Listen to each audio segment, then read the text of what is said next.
அத்தியாயம் 19. இன்னும் பார்க்கவில்லை என்றால் டிஸ்கிரிப்ஷனில் கொடுக்கப்பட்டுள்ள லிங்கை பயன்படுத்தி முதலில் பார்த்துவிட்டு வாருங்கள். அத்தியாயம் 20. எந்திரங்கள். யோக சாதனைக்குரியதாக அநேக எந்திரோபாசனைகள் சொல்லப்பட்டிருக்கின்றன. அவைகள் பெரும்பாலும் உயர்ந்த கணக்கு பிரகாரம் அமைக்கப்பட்ட ரேகைகள், கோணங்கள், தளங்கள் முதலியவை அடங்கியிருக்கும்.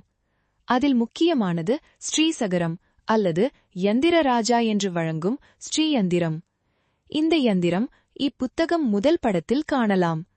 இது சங்கர பகவத் பாதாச்சாரியர்கள் பீடங்களிலும் தேவாலயங்களிலும் மேரு பிரஸ்தாரமாகவது பூபிரஸ்தாரமாகவது பூஜை செய்ய பெறுகிறது.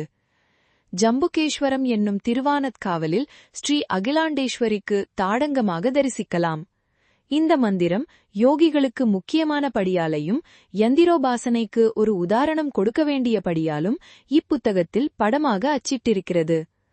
மந்திர ரகசியங்கள் போலவே யந்திர ரகசியங்களும் குருமுகமாக அறியத்தக்கதால் இங்கே அது விவரிக்கவில்லை. ஆயினும் பக்தியாக வீட்டில் வைத்து விளக்கேற்றிக் கொண்டிருந்தால் அதே சிறந்த ரக்ஷையாகும் என்பது திண்ணம். 2. நாம் வழங்கிக் கொண்டு வரும் யந்திர ரகசியங்களை பிரகடனம் செய்யாவிடினும் யந்திர பூஜை தியானம் விஷயங்களைப் பற்றி கைலாச முறை நீலப்பிராட்டியார் பிரகடனம் செய்திருக்கிறபடி ஒருவராக எடுத்து எழுதுகிறேன். கைலாச பிரதேசத்தோர் காரிய சித்தியின் பொருட்டு யந்திரானுஷ்டானங்கள் செய்கிறார்கள். காகிதத்திலாவது துணியிலாவது எழுதுவார்கள். கல், சிலை, உலோகத்தகுடு, மரப்பலகைகளிலும் செதுக்கி அமைப்பார்கள். சில சமயம் நிசான கொடிகளினாலும் ஊதுவத்திகளாலும் மாவிளக்குகள் ஏத்தியும் அமைப்பார்கள். வர்ணக்கோலங்களாகவும் கோவில் பிராகாரங்களில் போடுவதுண்டு. சாதகன் ஜாக்கிரதையாய் குருவினிடம் உபதேசம் வாங்கி செய்ய வேண்டும். பிசகுகள் வந்தால் சாதகனுக்கு தீங்கு வரும். ஒவ்வொரு யந்திரத்துக்கும் உரிய தேவதை மந்திரம் இவைகளின் தீட்சை பெற்று செய்ய வேணும். தீட்சையற்று செய்யும் யந்திரோபாசனை பலிக்காது. பெரியோர்கள். 3. யந்திரங்களின் உள்பொருள்கள் அறிந்த லகுவில் கிடைக்க மாட்டார்கள். ஆரம்ப தசையில் ஷீஷன் மனது நிற்கிறதின் பொருட்டு குரு திருப்பித் திருப்பி யந்திரம் எழுதச் சொல்வார்.